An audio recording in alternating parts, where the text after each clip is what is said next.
começar do início, né? Pra gente entender essa trajetória do Denilson. Então, Denilson, conta pra gente como foi que você entrou na música.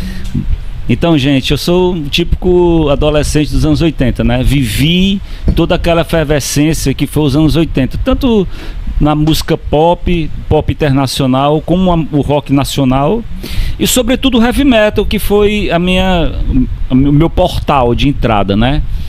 Me lembro que no final da década de 70, meus vizinhos sempre eles tinham um disco dos Beatles. Foi meu primeiro contato com rock, foi aquelas coletâneas dos Beatles, né? Que eu tinha uma vitrolinha, ficava ouvindo.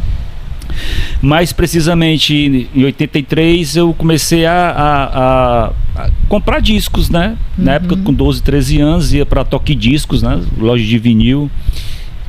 Comecei comprando esse AC. 83 foi o meu primeiro disco, né? Foi o How It All Hell desse AC.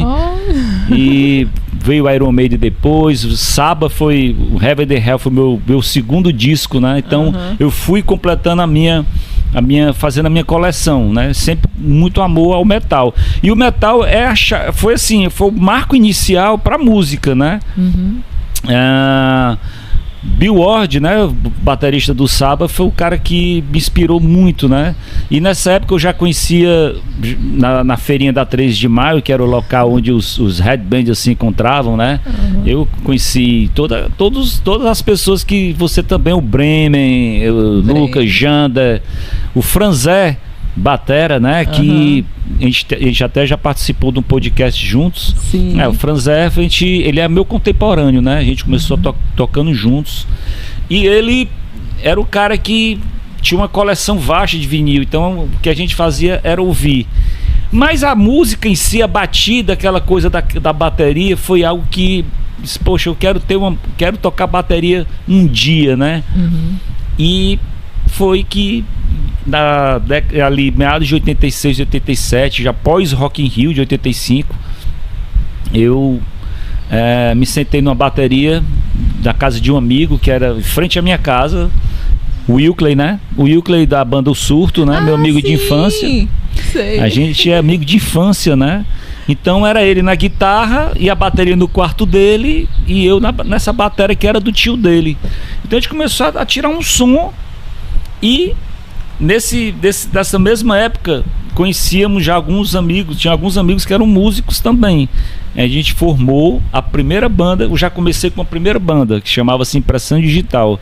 Era a banda que fazia as festas nos finais de semana do bairro, né?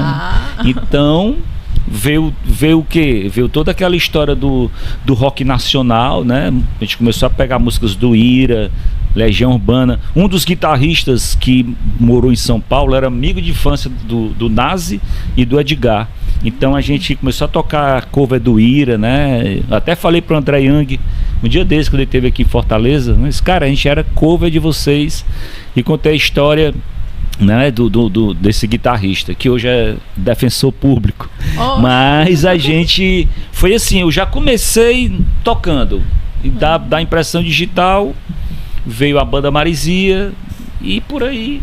Aí a Maresia já era mais... Maresia já era uma banda de rock com músicas autorais.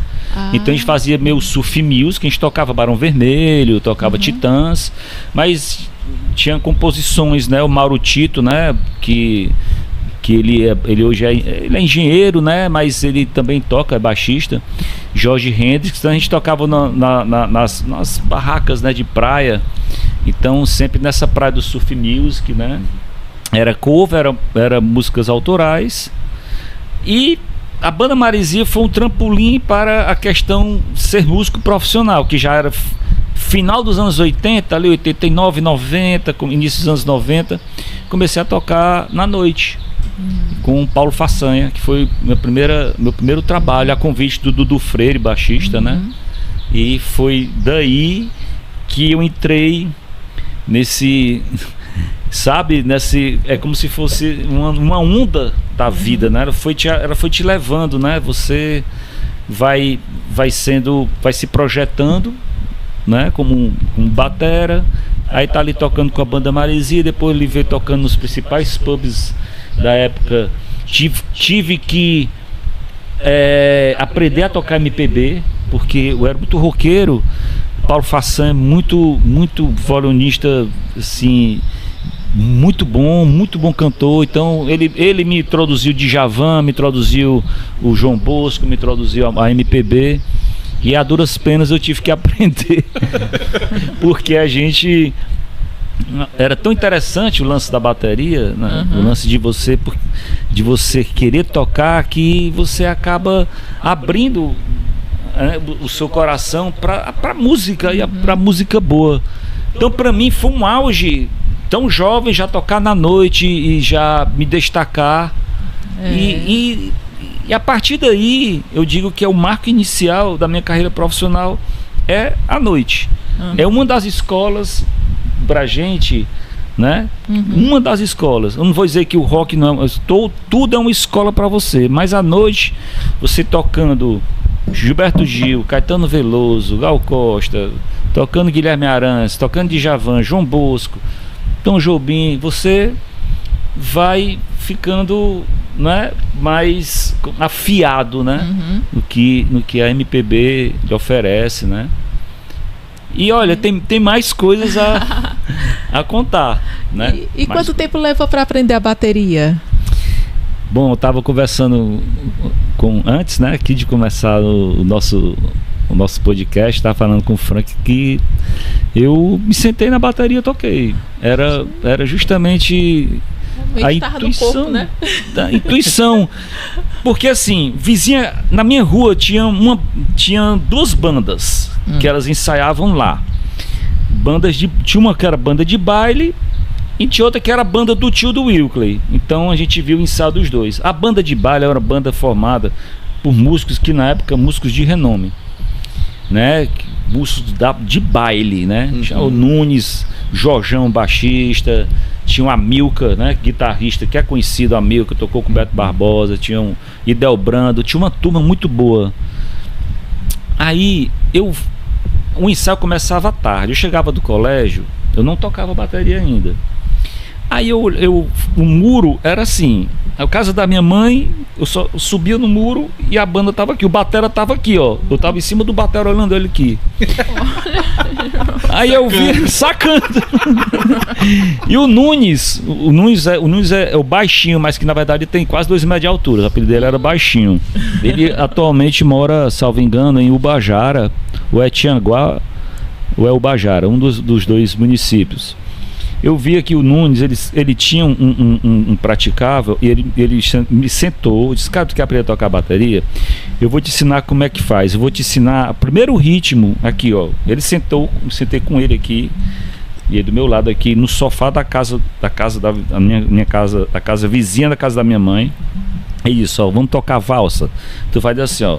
Tum, pá, pá, tum, pá, pá, tum. A mão direita, que tu tá fazendo junto com o bumbo, certo? Tum, pá, pá, tum, junto com a mão esquerda. Tum, pá, tum, pá, tum.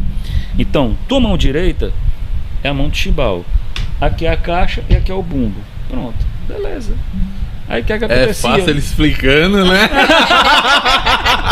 Me bota na bateria pra ver se eu consigo. Ou eu olho pra mão, olho pra outra, olho pro pé. Aí eu aprendi só olhando aqui, eu doido pra ir pra bateria agora. O ritmo ternário, é o ritmo ternário. Tum, pá, pá, tum. Então, ó, o chimbal, ele vai marcar o tempo. Então, ó, ele é constante. Você vai ficar fazendo isso aqui. Aí, cara, fala o seguinte: o ensaio da banda começa só 2 horas da tarde. Tu vai, quando chegar do colégio, tu vai lá tu vai lá dentro, que a bateria ela vai ficar dentro do depósito, eles vão botar lá de fora.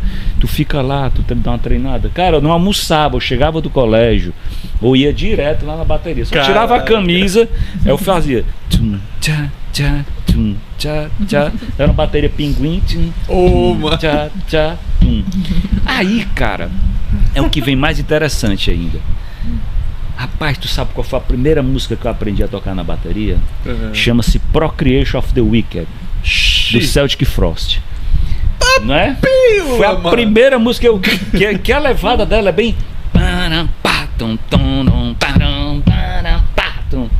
Aí o prato aqui, os caras usavam os pratos muito altos, né? Aí eu.